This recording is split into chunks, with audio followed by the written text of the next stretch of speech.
Coffee पर Kurukshetra show में मेहमानों द्वारा व्यक्त की गई राय और कमेंट्स उनके निजी विचार हैं। मेहमानों की राय को इंडिया टीवी या शो के होस्ट की राय न मानी जाए। इंडिया टीवी का मकसद किसी भी व्यक्ति या वर्ग की भावना को ठेस पहुंचाना नहीं है।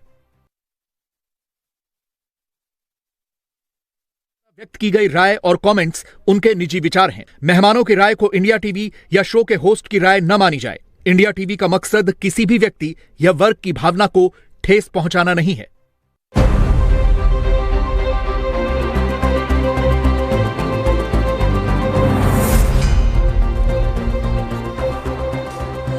नमस्कार, बहुत स्वागत व्यूअर्स आप सभी का। आप देख रहे हैं आपका प्रोग्राम कॉफी पर कुरुक्षेत्र। मैं हूं सौरभ रोज की तरीके से आपके साथ प्रोग्राम जहां बातें करते हैं हम बिल्कुल खुलकर और वो बातें आप तक पहुंचाते हैं जो कहीं और होती नहीं है। वक्फ अमेंडमेंट बिल, अब इस पर इतनी चर्चा हो चुकी है, आप कहेंगे आज दोबारा आप इस पर बात करेंगे तो ऐसी कौन सी नई बात बता देंगे। लेकिन मैं शुरुआत में ही आपसे कह रहा हूं, इस प्रोग्राम को हर कोई देखे, लाइव देखिए और उसके बाद इसको जाकर के आप वेब पर दोबारा भी देखिए, क्योंकि आज जो हम बातें करेंगे, खास तौर पर हमारे मुस्लिम भाई बहन जो भी सुन रहे हों, वो उनको आपके मन में जितने भी सवाल होंगे उनके जवाब मिल जाएंगे आज। अब आप उस पर यकीन कीजिए, उसके साथ जाइए, ये आपकी मर्जी है। लेकिन हमारी कोशिश ये है कि भाई इसमें कोई ग्रे एरिया ना रह जाए। आपका जो आपके मन में कोई आशंका हो उसका जवाब आपको मिल जाए। और मैं आज ये इस प्रोग्राम में खास ये बात इसीलिए कह रहा हूं क्योंकि हमारे साथ दो ऐसे मेहमान जुड़े हैं जिन्होंने इस पर बहुत काम किया है।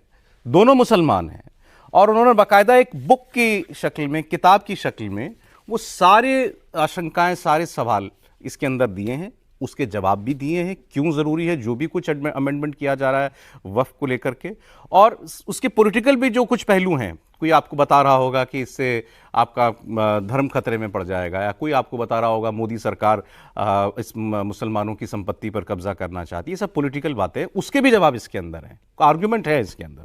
तो इसलिए ये प्रोग्राम आज का बहुत महत्वपूर्ण है। मैं धन्यवाद के साथ स्वागत करना चाहता हूं हमारे साथ डॉक्टर शालिनी अली जी प्रोग्राम में आई हैं। बहुत स्वागत शालिनी जी आपका। शालिनी जी नेशनल कन्वीनर है मुस्लिम राष्ट्रीय मंच। शाहिद सैयद साहब हमारे साथ हैं। शाहिद साहब बहुत स्वागत आपका, नेशनल मीडिया इंचार्ज है मुस्लिम राष्ट्रीय मंच से। और प्रदीप सिंह जी आपके हमारे रोज की तरह हमारे साथ हैं। सर बहुत स्वागत आपका। सर ये एक छोटा सा क्या आप कहते हैं कि जैसे इंसाइक्लोपीडिया की बहुत सारी वॉल्यूम्स आती है ना, ये एक ही किताब में, एक ही वॉल्यूम में एक इंसाइक्लोपीडिया जैसा वक्फ पर इन्होंने बना दिया है। ठीक कह रहा हूँ सर? बिल्कुल सब कुछ इसको पढ़ने में मिल जाएगा। कोई बहुत भारी मोटी किताब भी नहीं है। तो इसको एक तो आप लोग सब लोगों तक पहुंचाइए भी, और तब तक हम लोग इस पर बात कर लेते हैं। क्यों ये किताब आपने निकाली है, क्या ज़रूरत महसूस हुई है आपको? सबसे पहले इस किताब का जो आइडिया है वो इसलिए आया क्योंकि तरह तरह के भ्रम फैलाए जा रहे थे। भ्रम ये भी था कि अब हमको मरने के पहले अपने लिए कब्रिस्तान की जगह जो है वो बनानी पड़ेगी, अपने लिए ज़मीन खरीदनी पड़ेगी, उसके बाद मरना होगा, क्योंकि ये सारे हिंदू और ये सरकार ये तो हमारे कब्रिस्तान भी छीन लेगी, मज़ारें टूट जाएंगी, दरगाहें टूट जाएंगी, मस्जिदें टूट जाएंगी। तो अब हम क्या करें? ऐसे में हमारे लिए इस देश में जीना मुहाल हो चुका है। इस तरह के सवाल बहुत लोगों के थे, इस तरह की आशंकाएं बहुत लोगों की थी। और इसके बाद जब हम लोग जेपीसी में गए, मैडम अलग गई थी और हम लोग अलग गए थे जेपीसी के सामने, जो हमने अपना बयान रखा, तो मैडम को तो गालियां नहीं पड़ी, शायद इनको औरत का होने का फ़ायदा मिला, लेकिन हम लोग को बस अच्छे से उसमें हुई, स्वागत समारोह हुआ। अच्छा। और उसके बाद हमारे पास 33-34 सवाल हमारे ऊपर छोड़े गए जेपीसी में। तो पहले तो कोई सुनने को तैयार नहीं होता है, तो बार बार चेयरमैन दखल कर रहे थे, जेपीसी चेयरमैन कि पहले सुन तो लो, पहले आप अपनी राय कायम कर रहे हो, पहले सुन लो, फिर आप अपने सवाल उठाना। तो इस तरह की बहुत सारी चीज़ें हो रही थी। तो ये हुआ कि धुंध है और वो धुंध हटना चाहिए। इसलिए हटना चाहिए कि इस देश में गृह युद्ध जैसी हालत हो सकती है। ओहो जी, क्योंकि क्या है, एक बहुत बड़ा तबका जो है वो जाहिलों का है, उसको जिस तरफ आप दौड़ा देंगे दौड़ जाएगा। वो नहीं देखेगा कि उसके पास कान है या नहीं है। उसको आपने कह दिया कान कौवा ले गया तो कौवा के पीछे भाग जाएगा वो। तो ये एक बहुत बड़ी चीज़ें थी और ये लंबा खिंचने वाला था। उसकी सबसे बड़ी वजह ये है कि आपने जो देखा कि CAA NRC वाले में आम जनता रोड पे होती थी, क्योंकि उसे लगा कि हम इसमें स्टेक होल्डर हैं। लेकिन यहाँ दूसरा मामला था। यहाँ जो है वो जो पॉलिटिकली ज़्यादा एक्टिव हैं, या ये कहा जाए कि बड़े लोग हैं, उनके पास बहुत बड़ा मतलब एक माफिया है, लैंड माफिया, वो चलाते हैं। अब इससे एक सबसे बड़ी बात ये आती है कि इन चीज़ों पर कैसे पर्दा हटाया जाए, कैसे ये चीज़ लोगों को समझाया जाए कि ये जो है वो उनके ही फायदे के लिए। ठीक। अच्छा, हमारे प्रोग्राम में आपसे पहले भी ऐसे मुस्लिम गेस्ट आए जिन्होंने इस बिल का समर्थन किया है, लेकिन वो उनकी एक राय थी, उन्होंने राय अपनी रखी यहाँ पर इस प्रोग्राम पर। आज जो मेहमान आए हैं, आप लोग कम्युनिटी के बीच में ही हैं और उनके मन में जो सवाल थे वो सब भी आपने सुने, उनसे भी बात की और फिर उनके लिए आप उसका जवाब लेकर के आए। तो ये कितना अंतर है। इट इज जस्ट नॉट आपकी ओपिनियन क्या है, उनके सवालों पर आपने जवाब देने की कोशिश की है। एम आई राइट जी। तो आपको सबसे पहला जो मतलब वक्फ के ऊपर जब बात करते हैं तो लोगों का एतराज क्या मिलता है इस बिल पर? देखिए, मैं आपको ये बात बता दूं कि मैं राजधानी दिल्ली में रहती हूँ और उस क्षेत्र में रहती हूँ जहाँ पे 70 से 80% मुसलमान रहते हैं। और आप यकीन मानिए, मेरे को जो सवाल झंझोड़ रहा था शुरू में वो ये था कि आपा आप इस बिल का विरोध नहीं कर रहे। मैंने कहा नहीं, बोले पर वक्फ ने तो बहुत काम किया है, मुसलमानों के लिए बहुत काम किया है। तो मैंने कहा अच्छा, बहुत अच्छी बात है। मैंने कहा आप मुझे 4 काम गिनवा दीजिए। वक्फ बोर्ड ने ऐसे कौन से 4 काम हैं जो किए हैं जिससे मुसलमानों का फायदा हुआ है, और उन मुसलमानों का फायदा हुआ है जो कि बिल्कुल गरीब तबका है। क्योंकि वक्फ का जो कॉन्सेप्ट है वो था ही समाज निर्माण का। वक्फ आया ही इस वजह से था कि जी अल्लाह के नाम पे आपने कर दी है अपनी जायदाद, और उस जायदाद के फायदे से समाज का निर्माण हो, समाज की अच्छी जो चीज़ें हैं उसको बढ़ावा दिया जाए, और जो चीज़ कमी है उसके लिए हम काम करें। आप यकीन मानिए, कोई भी ऐसा व्यक्ति नहीं है जो कि इस जवाब के लिए तैयार है कहने के लिए कि वक्फ ने हमारे एरिया में ये काम किया है। आप मस्जिदों के बाहर देखिएगा, हैंडीकैप्ड होते हैं। मदरसों के बाहर भी देखिएगा, जब आप मस्जिद के बाहर जाते हैं, दरगाहों के बाहर आप जाते हैं, देखते हैं तो जो हैंडीकैप्ड लोग होते हैं जिनको ट्राईसाइकिल दी हुई होती है, हाँ जी, उसके पीछे उनके जो डोनर्स हैं उनका नाम होता है। कितनी शर्म की बात है कि किसी भी ट्राईसाइकिल के पीछे आपको वक्फ बोर्ड के तरफ से कोई भी आपको डोनर नेम नहीं नजर आएगा। आपको किसी एनजीओ का नाम आता है या सरकार का नाम आता है, स्टेट बोर्ड का नाम आता है, ज्यादा से ज्यादा आपको एनजीओ का नाम आता है। तो इससे शर्म की बात क्या हो सकती है कि वक्फ के पास इतनी संपत्ति होते हुए भी वो क्या फंड्स नहीं है उनके पास में, या उन फंड्स का करेक्ट तरीके से यूसेज नहीं करना चाहते हैं कि जो गरीब तबका है मुसलमानों में उन तक ये फायदा पहुंचे। वक्फ के पास 9 लाख एकड़ से ऊपर लैंड है। सच्चर कमेटी के हिसाब से जो 2006 में रिपोर्ट आई थी, उसके हिसाब से वक्फ अगर अपने प्रॉपर्टी को सिर्फ 10% यूटिलाइज करता है तो वो 60,000 करोड़ साल के अर्न कर सकता है। आज की डेट में अगर वो देखें वैल्यूएशन के हिसाब से, इन्फ्लेशन के हिसाब से, तो वो वैल्यूएशन जो होना चाहिए वो 1.25 लाख करोड़ होना चाहिए। ऐसे में क्या आपने कभी देखा कि वक्फ का कोई मेडिकल कॉलेज हो या पैरामेडिकल कॉलेज हो या कोई अल्टरनेटिव मेडिकल कॉलेज हो, कोई यूनिवर्सिटी हो, कोई स्कूल हो, कोई नर्सिंग सेंटर हो, कोई स्किल डेवलपमेंट का सेंटर हो, जहाँ से मुस्लिम जो है अपने पैरों पर खड़े होने की दौर में जा सके? यहाँ तक कि कोई मोहल्ला क्लिनिक हो जहाँ डॉक्टर बैठते हो फ्री में, एक्सपर्ट बैठते हो, दवाइयाँ मिलती हो, सारी जांच होती हो, ऐसा कुछ नहीं है। तो फिर इसकी ये जो पैसा है ये जाता कहाँ है? ये मिसमैनेजमेंट कैसे हो रहा है? इस ट्रांसपेरेंसी क्यों नहीं है? आपका आर्गुमेंट लोग मानते हैं? क्यों नहीं मानेंगे सर? लेकिन सवाल तो अब जैसे सब दोनों बता रहे हैं कि भाई समाज में खूब ये बातें बताते हैं, फिर भी इतना ऑपोजिशन है, क्यों है? मतलब विश्वास नहीं है ना कि सरकार कुछ कर रही है तो हमारे भले का भी हो। नहीं, जो बातें कह रहे हैं वो तर्क और तथ्य के आधार पर कह रहे हैं।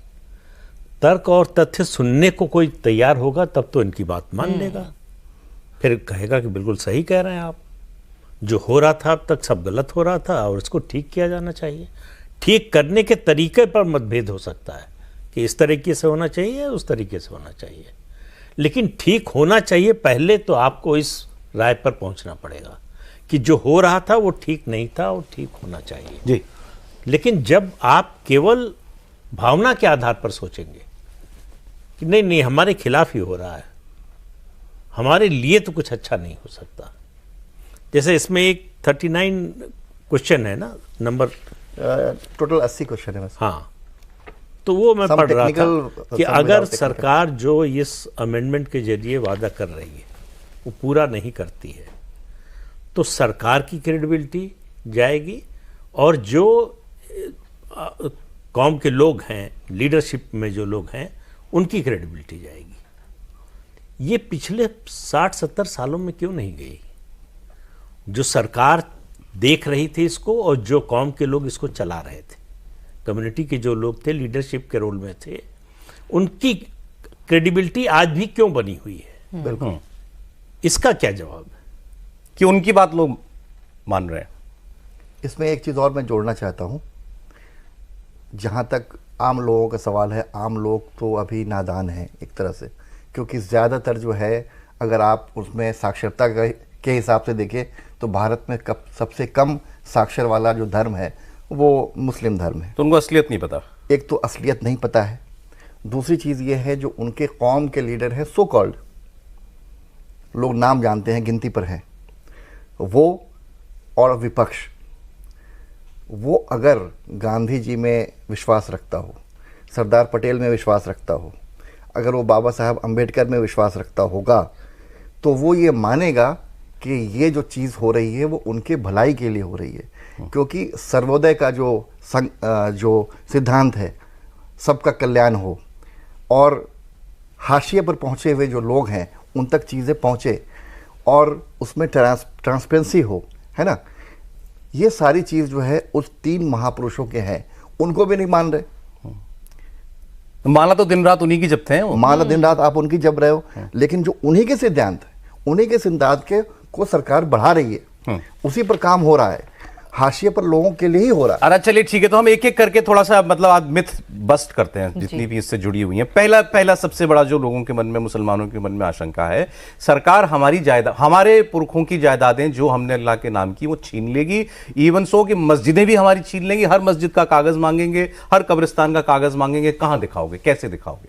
सब ले लेगी सरकार। अब आप मुझे एक ये सिंपल सा जवाब आप भी मुझे दीजिएगा कि वक्फ के ऊपर आप लोगों ने भी काफ़ी रिसर्च किया है और आपने देखा है कि आम जनता के बीच में ये जो भ्रम है, वो भ्रम इतनी बुरी तरीके से फैला है क्योंकि मुसलमानों का जो कॉन्सेप्ट है रिलीजन का, इस्लाम के थ्रू, उनके लिए क्या सही है क्या गलत है, सब चीज़ कुरान से आता है। और कुरान की जो तालीम है वो कुछ कट्टर मुसलमान मौलानाओं के हाथ में होती है, जो कि ये भ्रम और बुरी तरीके से फैलाते हैं।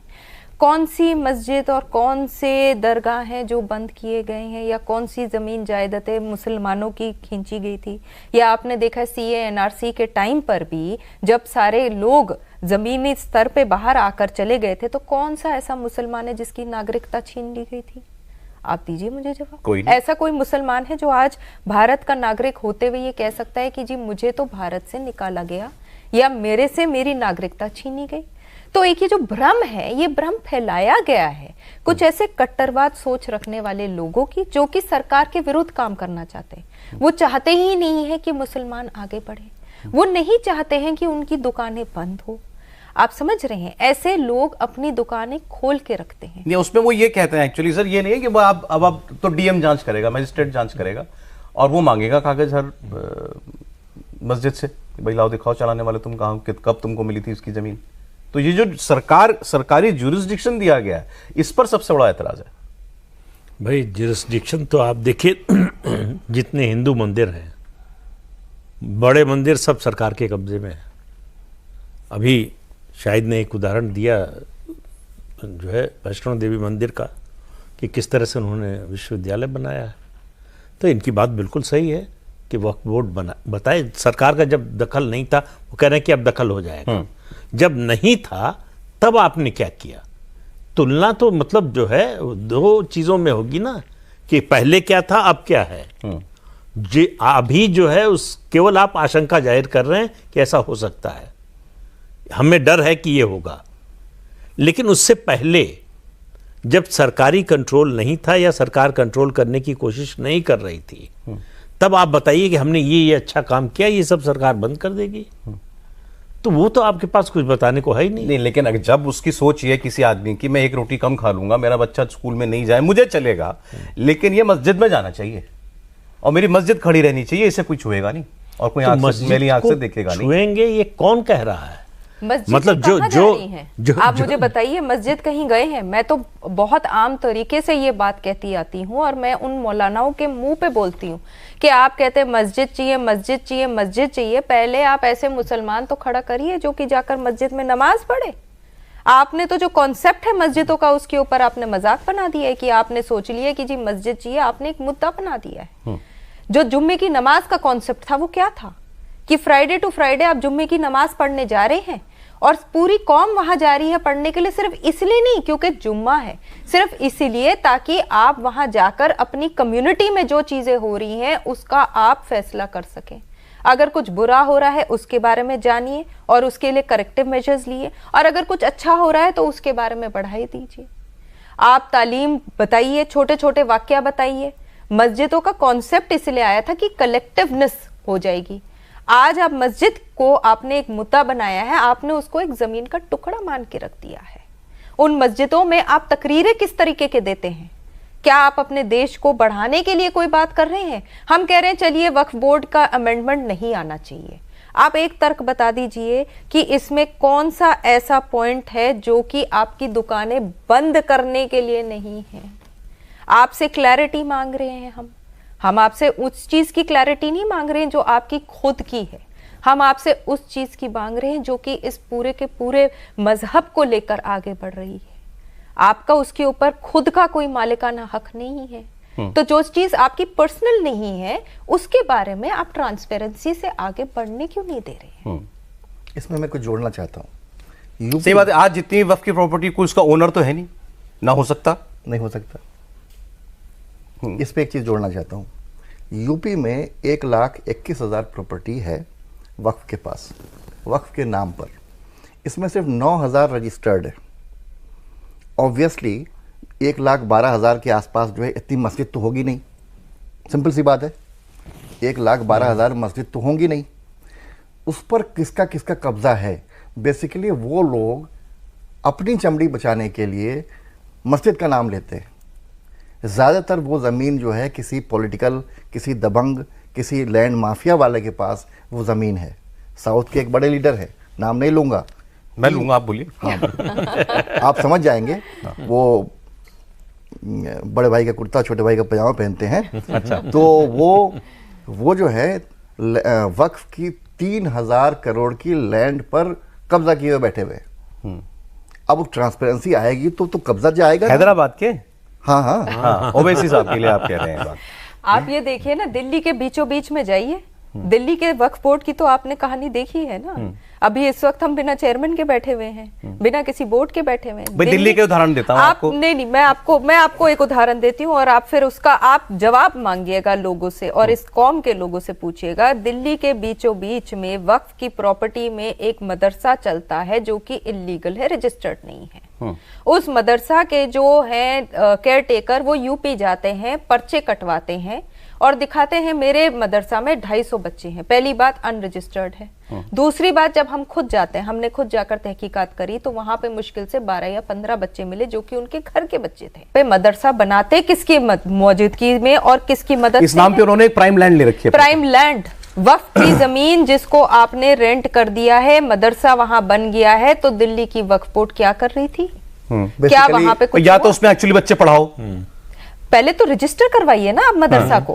आप मदरसा को रजिस्टर करवाइए। आप पढ़ते भी नहीं, उनके घर के बच्चे पढ़ते हैं। हाँ, अरे भाई मदरसा है ही नहीं तो कहां से पढ़ेंगे? और अनरजिस्टर्ड मदरसा चला रहे हैं। घर के का मामला है, लोग बड़े घर से हैं, सिर्फ उन्हीं के बच्चे हाशिए पर थे तो पहुंचा दिया वहां। भाई दिल्ली में सर क्या मनमोहन सिंह गवर्नमेंट सब कुछ वक्फ को देकर के गई थी ना, कुछ प्रॉपर्टीज 123 कुछ प्रॉपर्टीज। अब आखिरी समय में जाते जाते 2014 के चुनाव से, मतलब नोटिफिकेशन से कुछ घंटे पहले। अच्छा, तो उसको खैर वो चैलेंज हुआ, हाई कोर्ट गया, हाई कोर्ट ने अब यही बात, इसी बात को मैं देख रहा था, कुछ अपोजिशन लीडर्स उठा रहे थे, मुस्लिम लीडर्स, कि भाई जो हमको सरकार ने दिया अब उसी पर आप सवाल खड़ा कर रहे हो। ये तो गवर्नमेंट की दी हुई हमको जो सरकार ने मान लिया था कि अच्छा वक्फ की है, उस पर आप दोबारा कोर्ट कचहरी हमसे करवा रहे हो। तो बाकी कितनी ऐसी हैं देश भर में जिस पर अब हम जिन सबको हम कोर्ट में लेकर के जाओगे? नहीं, उससे पहले किसकी प्रॉपर्टी थी वो? सरकार कोई, मतलब ये राजशाही तो है नहीं कि प्रधानमंत्री सुबह उठे और कहा कि चलिए ये मोहल्ला दिया हमने सौरव जी को। ऐसा तो नहीं हो सकता है। कोई कानून होगा, कोई तरीका होगा, उसके लिए डॉक्यूमेंटेशन होगा। इसी तरह से तो नहीं दे सकते। बल्कि इसका उल्टा जरूर हो रहा है। सूरत म्युनिसिपल कॉरपोरेशन का जो हेडक्वार्टर है उसको वक्फ की प्रॉपर्टी घोषित कर दी। 10 साल केस लड़ा म्युनिसिपल कॉरपोरेशन ने। हाई कोर्ट ने कहा कि बिल्कुल नहीं, आपके पास इस बात का कोई सबूत नहीं है कि ये कैसे वक्फ की प्रॉपर्टी है। ऐसे तो ताजमहल पर भी होता है, दावा होता है। मैटर सब जुडिस है, बट हम इस बात को मानते हैं कि ऐसे थोड़ी हो जाएगा कि जो आर्कियोलॉजिकल साइट्स हैं, ठीक है, मुगल आए, बहुत ज्यादा यहाँ मुगल आर्किटेक्चर है, सब कुछ है, पर क्या सब कुछ वक्फ है? आप ढूंढ के लाइए शाहजहां जी के वारिस को। यही, अब आप इसको थोड़ा दूसरे तरीके से सोचिए। अच्छा, आप लोग तो सोच सकते हैं कि आप एक्चुअली कम्युनिटी के हैं। मैं अगर मान ले मुसलमान हूं और मैं वक्फ के किसी तरीके से वक्फ से जुड़ा हुआ भी हूं, तो भाई मेरे पास तो आज ये राइट है ना कि मैंने कहा भाई ये वक्फ की लैंड है। सामने वाला, मैं दावा कर सकता हूं और सामने वाला चैलेंज करने भी मेरी अदालत में आएगा। आप उससे ये राइट ले रहे हैं ना, ये मेरा एक अधिकार था उस पर, आप उसको छीन रहे हैं, तो आप वक्फ को कमजोर कर रहे हैं। मैं तो यही कहूंगा ना, अगर मैं जुड़ा हूं वक्फ से। अभी तो देश वकील, दलील, जज सब में था। कानून से चलेगा कि किसी की घोषणा से चलेगा? अभी केरल का जो है, कोच्चि के पास से एक गांव का आया, 600 परिवार रहते हैं, उसमें 400 क्रिश्चियन परिवार हैं। बहुत वहां एजिटेशन चल रहा है, वहां चर्च खड़ी हो गई। वहां कह दिया कि ये पूरी प्रॉपर्टी जो है गांव की वो वक्फ की है,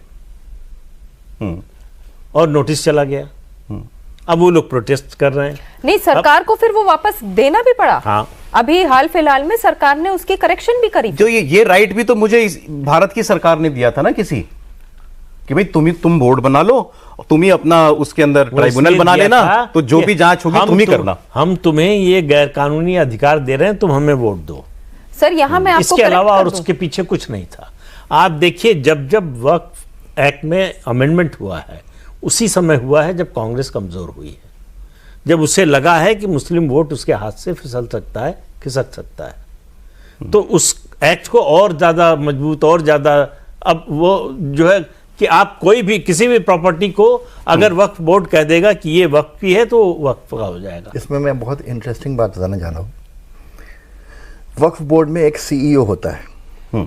अभी उसको कहा गया है कि सीईओ के पावर जो है वो छोटा किया गया। सीईओ जब सिर्फ बड़ा बाबू रहेगा, ऑफिस के काम देखेगा, मेन काम जो है वो उस जिस जिले का डिस्प्यूट होगा उस जिले का डीएम देखेगा। इस पर बहुत हंगामा हो रहा है, बिल्कुल हो रहा है, अपोजिशन का लोग भी कर रहे हैं। मध्य प्रदेश का एक मामला है जहां एक मंत्री जी के कुत्ते को देखने के लिए जो डॉक्टर आता था, उसने कहा, महिला मंत्री थी, उनको कहा कि भाई मेरी सिफारिश कर दो, वक्फ बोर्ड में मुझे सीईओ लगवा दो। उसने वक्फ बोर्ड में कुत्ते के डॉक्टर को सीईओ लगवा दिया। ठीक है, अब कुत्ते का डॉक्टर कितना ज्ञानी और वो किस पर्पस से गया है वहां और किन लोगों के लिए गया है, वो सीईओ बन गया है, उसको समझा जा सकता है। ठीक है, अब इन्हीं चीजों को सरकार जो है वो हाथ में लेने के लिए कि सही ढंग से चीजें हो, वो डीएम के पास गई है। सरकारी आदमी वो भी था क्योंकि वो मनोनीत था, लेकिन जब आप कुत्ते के डॉक्टर को बनाओगे या स्कूल के टीचर को बनाओगे या किसी पंचर बनाने वाले को बनाओगे, उसका ज्ञान, उसका कैनवास कितना बड़ा होगा। वो चाहे कुत्ते का डॉक्टर हो चाहे कोई हो, वो मुसलमान था ना। आप तो इसमें गैर मुसलमान हिंदू को भी डालना चाह रहे हो। एक दूसरा पॉइंट है जिसका ऑब्जेक्शन है कि गैर मजहबी आदमी का क्या काम वक्फ की प्रॉपर्टी में। मैनेजमेंट के लिए जब आप पढ़ने जाते हैं स्कूल या कॉलेज में, या अगर कोई कोर्ट केस होता है, आजकल तो मुसलमान कोर्ट तक भी पहुंचता है, तो क्या आप मजहब देखकर जज डिसाइड करते हैं, या जज का मजहब देखकर जाते हैं, या आप पुलिस स्टेशन जाते हैं तो आप देखते हैं कि ये जमशेद है या कोई श्याम बाबू है? आप बताइए, कहीं पर भी किसी भी एडमिनिस्ट्रेटिव सर्विसेज के लिए मजहब कब से एक पॉइंट बन गया?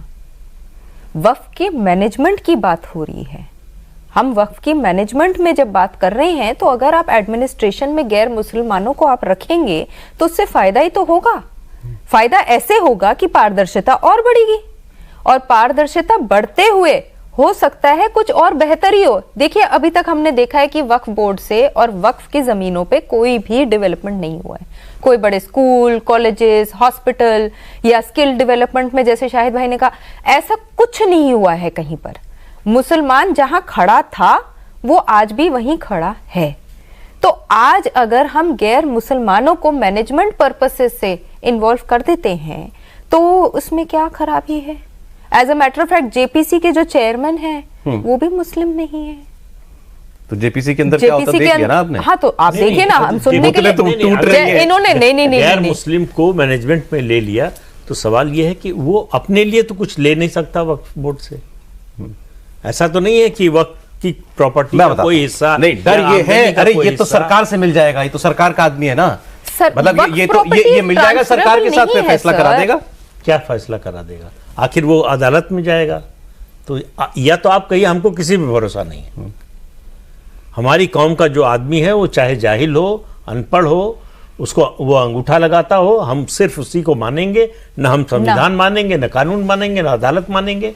तब तो आपकी बात ओवैसी जी की बात कहें तो लगभग इतनी है, यही कह रहे हैं वो। उन्होंने जैसे क्योंकि उनका वेस्टेड इंटरेस्ट है जो अभी शाहिद ने बताया। नहीं, उन्होंने इसकी तुलना की थी तिरुपति बोर्ड से, देवस्थानम बोर्ड से, कि भाई वो इतना बड़ा मंदिर है, हिंदुओं की, करोड़ों हिंदुओं की आस्था है, उसका मैनेजमेंट में उसको मुसलमान हो सकता है क्या? नहीं हो सकता। वो गवर्नमेंट का बोर्ड थोड़ी है, वो एक प्राइवेट संस्था ट्रस्ट है भाई। वो ट्रस्ट है, वो प्राइवेट है, उनका अपना संस्थान है वो। ये तो गवर्नमेंट के बोर्ड में है। आप कहो हमको गवर्नमेंट से नहीं रहना, अलग से ट्रस्ट बना रहे हैं हम। राम मंदिर वाला जब अयोध्या इशू भी चल रहा था तब उसमें शायद कमेटी मेंबर में गैर हिंदू भी थे।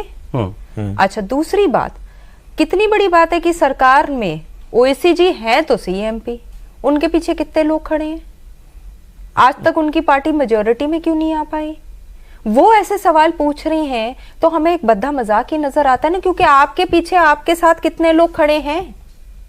आपकी पार्टी कभी भी मेजोरिटी में क्यों नहीं आ पाई? और इतनी बड़ी बात है कि आपको जेपीसी में जगह मिली तो ना? ये भी तो बड़प्पन है ना कि आपको जेपीसी में लेकर आए हैं और आप इतना हल्ला मचा रहे हैं। एक चीज जो जिसका विरोध हो रहा है वो है वक्फ बाय यूज खत्म कर दिया जाएगा। अगर कोई प्रॉपर्टी आज कहीं मुझे मस्जिद खड़ी दिखाई देती है और ये सब मुझे कह रहे हैं कि भाई ये मस्जिद 100 साल पुरानी है, अब आप अभी तक ये था कि हाँ अगर ये इस पर्पस के लिए यूज होती आई तो मान लिया जाएगा कि ये मस्जिद ही है और वक्फ की है। अब आप उस पर भी मांगोगे मुझसे कागज कि नहीं भाई जितनी पुरानी हो तो पहले कागज दिखा मुझे। ये एक सवाल है। बाई यूज जो है, यही समस्या यही है कि इसके लिए आप उदाहरण मस्जिद का देंगे। अब मैं आके रोज इस कुर्सी पे बैठता हूं, 2 महीने बाद कहूं कि ये तो मैं इसको इस्तेमाल कर रहा हूं, ये कुर्सी मेरी हो गई, तो भाई मुझसे पूछा जाएगा ना कैसे हो गई आपकी? खरीद के लाए थे, किसी ने आपको दिया था? तो कुछ तो पूछताछ तहकीकात होगी, कोई तो आधार होना चाहिए ना। अगर हम किसी प्रॉपर्टी पर क्लेम कर रहे हैं तो उसका कोई आधार होगा ना। ऐसा थोड़े कि हम सुबह सैर के लिए निकले और कहा कि ये बिल्डिंग हमको अच्छी लगी, ये हमारी हो गई। इसी तो में एक लाइन और मैं जोड़ रहा हूं, सुखू सरकार में मुसलमान सुखी नहीं है, क्योंकि वो एक जो वहां शिमला में मस्जिद है उसको तोड़ा जा रहा है। अब सवाल यह है कि मेरा दायरा जो है वो 100 मीटर में है, उसको हम आगे बढ़ा के 400 मीटर कर लेंगे तो टूटेगा ही ना। अब ऐसे में अगर पेपर की बात अगर हो रही हो तो इसमें गलत क्या है? आप धीरे धीरे इंक्रोचमेंट होता जाता है हर चीज में। एक प्रोविजन इसके अंदर ये किया गया जिस पर एतराज है कि भाई इस कोई कम से कम 5 साल से इस्लाम का पालन कर रहा हो वही कोई प्रॉपर्टी दान कर सकता है वक्फ के नाम पर। वो कन्वर्टेड मुस्लिम के मामले ऑब्वियसली हाँ, तो क्यों भाई मैं आज मुसलमान हो गया, मेरे पास जमीन है, मैं कल दे दूं, मैं देना चाहता हूं। आप मैनेजमेंट 5 साल तक नहीं मैनेजमेंट कमेटी में आ गए, आपने कहा कि मैं अब मुसलमान बन गया, अब मुझे दो ये प्रॉपर्टी, अब मैं ले लूंगा।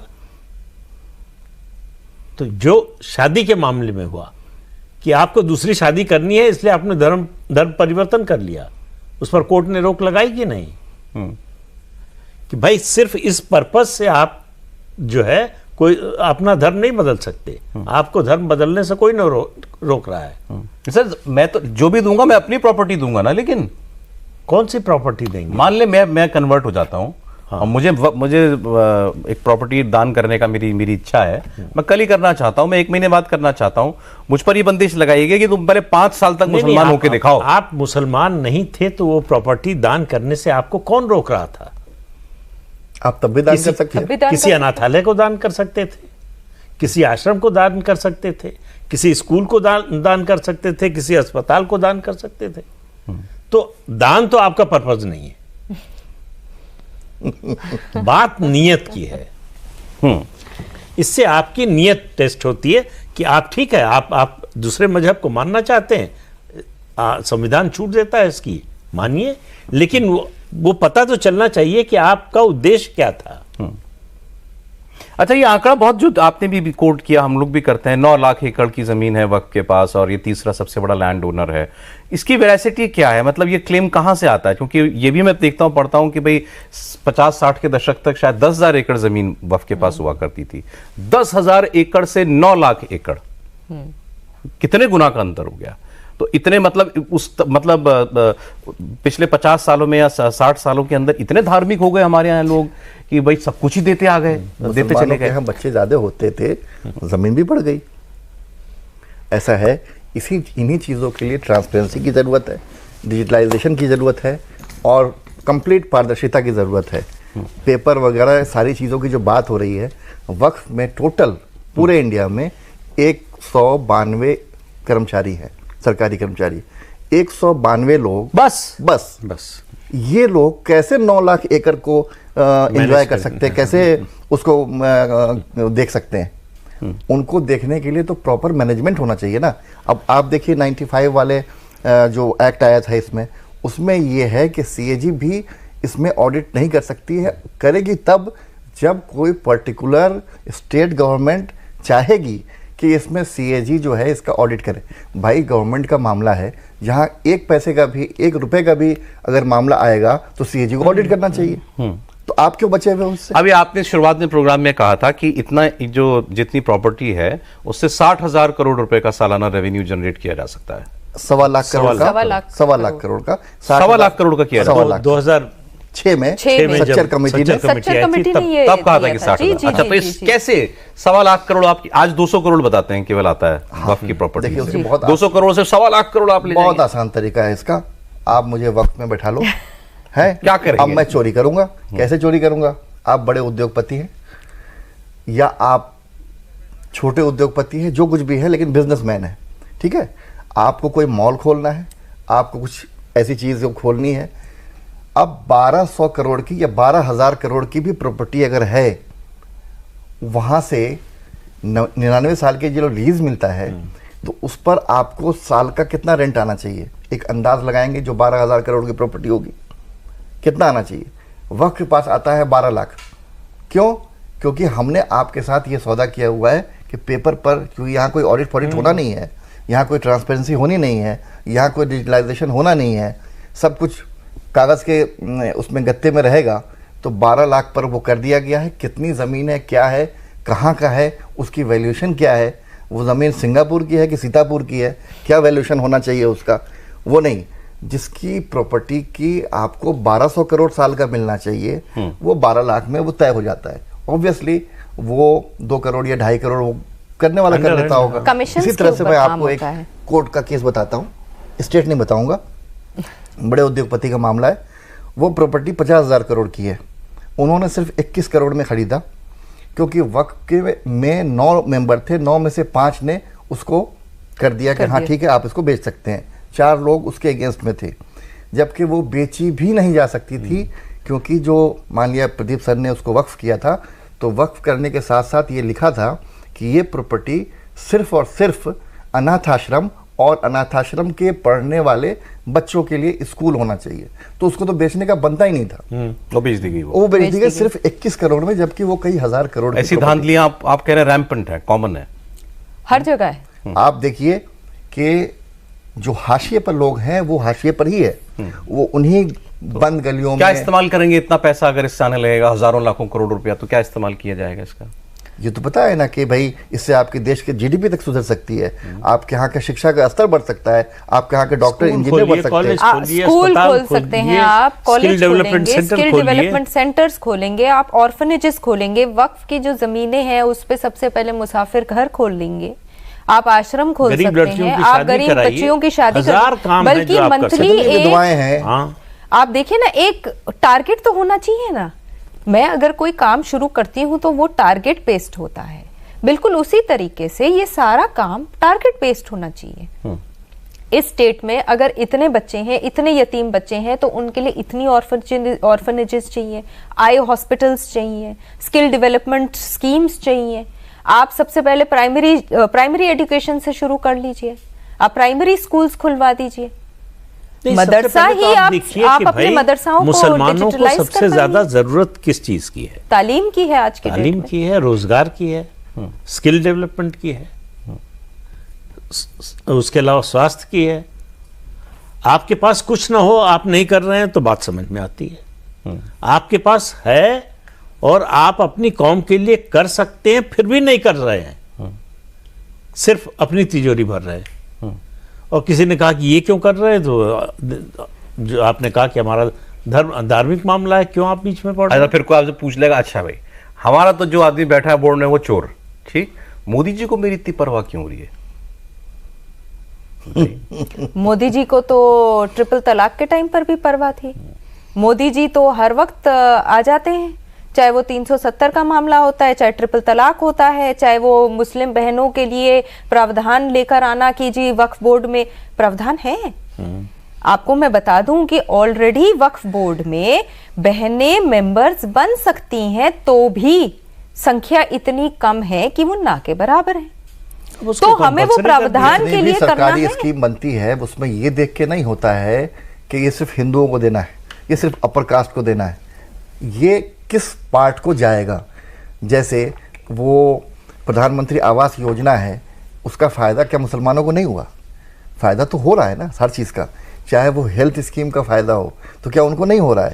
हो रहा है। राशन हो गया, पेंशन हो गया, कितने अकरम हैं और कितने इमरान हैं जिन्होंने अपने खाते में पैसे आए हुए वापस कर दिए सरकार को कि जी हमें आपका पैसा नहीं चाहिए। हाँ है ऐसे, हुआ है ऐसा क्या? कभी मोदी जी का पैसा हम नहीं लेंगे? सबने लिया है, फ्री राशन लिया है, कोविड के दौरान सब कुछ मिला है। तो अगर आज मोदी जी मुसलमानों के बारे में सोच रहे हैं तो वो सिर्फ आज नहीं सोचा है, उन्होंने देश के हर एक नागरिक के बारे में शुरू से सबसे बड़े तो ये समझने की जरूरत है कि मोदी जी सिर्फ हिंदुओं के प्रधानमंत्री नहीं है, देश के प्रधानमंत्री। मैं तो समझा हुआ हूँ, समझाना वहां है आपको किसी को। वो यही तर्क तो ठीक है। अब आपकी कोशिश कामयाब हो, हम शुभकामनाएं देते हैं आपको। और आप तो वैसे ही जो काम कर रहे हैं, मैं कहता हूँ बहुत चैलेंजिंग काम है ये, कि एक तबका अगर किसी को मानता है कि नहीं ये मेरा भला नहीं सोच रहा, और आप उसको समझाने जा रहे हैं कि जो तय किए बैठा है कि मानना नहीं इनकी बात, हाँ, और उनको उसको बनाने जा रहे हैं। बहुत शुक्रिया। इसमें एक चीज और जोड़ना चाहता हूँ जी, ये मेंटेलिटी कहाँ से आती है? आप देखें कुछ खास लोग, चाहे वो डॉक्टर हों, इंजीनियर हों, बड़े चार्टर्ड अकाउंटेंट हों, लेंगे अवैध जमीन, उस पर अवैध निर्माण, रहेंगे जामिया में ही, रहेंगे सीलमपुर में ही, पैसे कितने भी आ जाएं, लेकिन जाएंगे एक पर्टिकुलर कुएं, मतलब कुएं के मेढक वाला हिसाब किताब है।